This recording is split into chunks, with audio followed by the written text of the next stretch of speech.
Educational creativity চ্যানেলে সকলকে স্বাগত। আজ কলকাতা হাইকোর্টের কোর্ট নাম্বার 18-তে জাস্টিস সৌগত ভট্টাচার্যের বেঞ্চে একটি মামলার শুনানি ছিল, যেখানে নন ট্রেন টিচার রিক্রুটমেন্ট নিয়ে একটি শুনানি। 2025 সালে এসেও কি নন ট্রেন টিচার নিয়োগ হবে, সেই নিয়ে একটি তর্ক বিতর্ক থাকলেও কিন্তু নিয়মের বাঁধনে 2016 নিয়মের বাঁধনে কিন্তু নন ট্রেন টিচার আবারও নিয়োগ হতে পারে বলা যেতে পারে।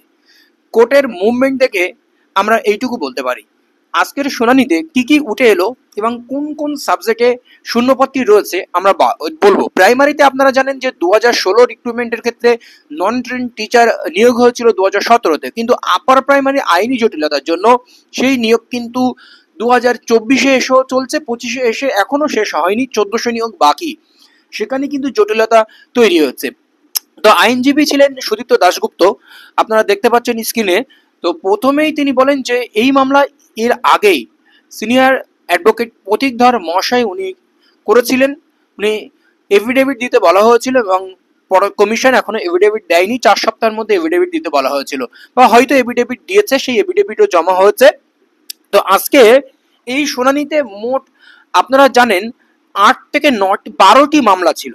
সেই 12টি মামলায় একাধিক ক্যান্ডিডেট নন ট্রেন টিচার তারা কিন্তু আবারও চাকরি পেতে পারে। কিন্তু এখানে একটি বিষয় রয়েছে যে আপনার সাবজেক্টে বা আপনার মিডিয়ামে বা আপনার ক্যাটাগরিতে কোনো শূন্যপদ রয়েছে কিনা সেটা দেখতে হবে।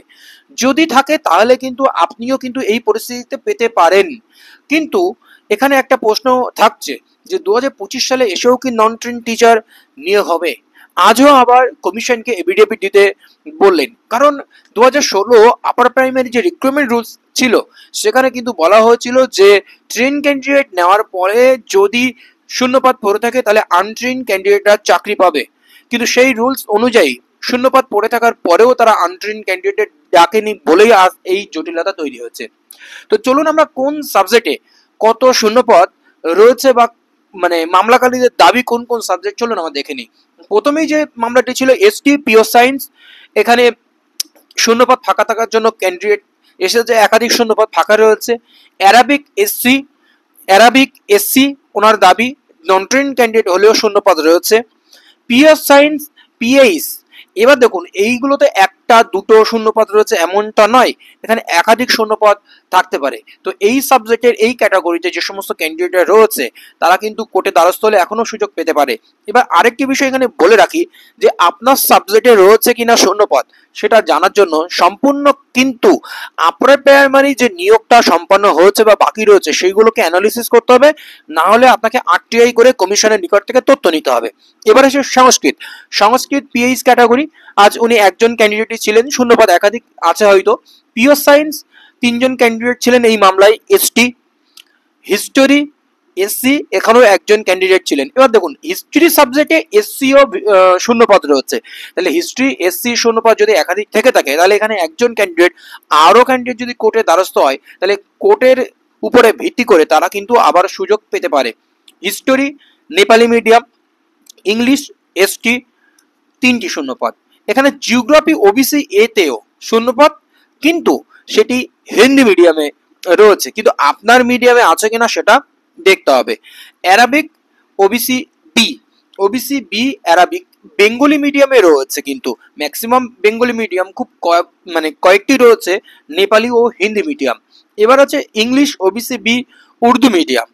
বায়োসায়েন্স এসটি 3টি শূন্যপদ, এখানে 3 জন আবেদন করছে, শূন্যপদ একাধিক থাকতে পারে। তো এই হচ্ছে বিষয়, এটা বায়োসায়েন্স বেঙ্গলি। তো আপনারা যারা এখনো জানেন না যে আপনার সাবজেক্টে এখনো শূন্যপদ রয়েছে কিনা, আপনি যদি নন ট্রেন হয়ে থাকে তাহলে আপনাকে জানতে হলে এখন আরটিআই করতে হবে। কিন্তু নিয়োগের শেষ পথে এসে আরটিআই কি কার্যকারী হবে?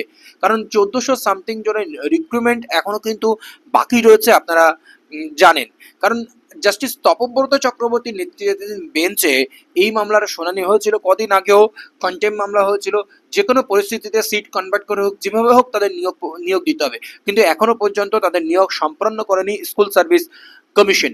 যাই হোক, এই মামলায় আবার এফিডেভিট দিতে বললো, বা আগের এফিডেভিট কি রয়েছে জমা পড়লো। তো আজকে এই পর্যন্তই শুনানি হচ্ছে। তো পরবর্তীতে বিস্তারিত আপডেট আসলে অবশ্যই আপনাদেরকে আমি দেব, সঙ্গে থাকবেন। আর আপনার সাবজেক্ট আরটিআই আপনি করে তথ্য নিতেই পারেন। এইটুকুই। আবার পরবর্তী ডেট কবে রয়েছে সেটাও আপনাদেরকে অর্ডার কপি আসলে ফাইনাল অর্ডার কপিতে কি লেখা হয়েছে সেগুলো আপনাদেরকে জানাবো।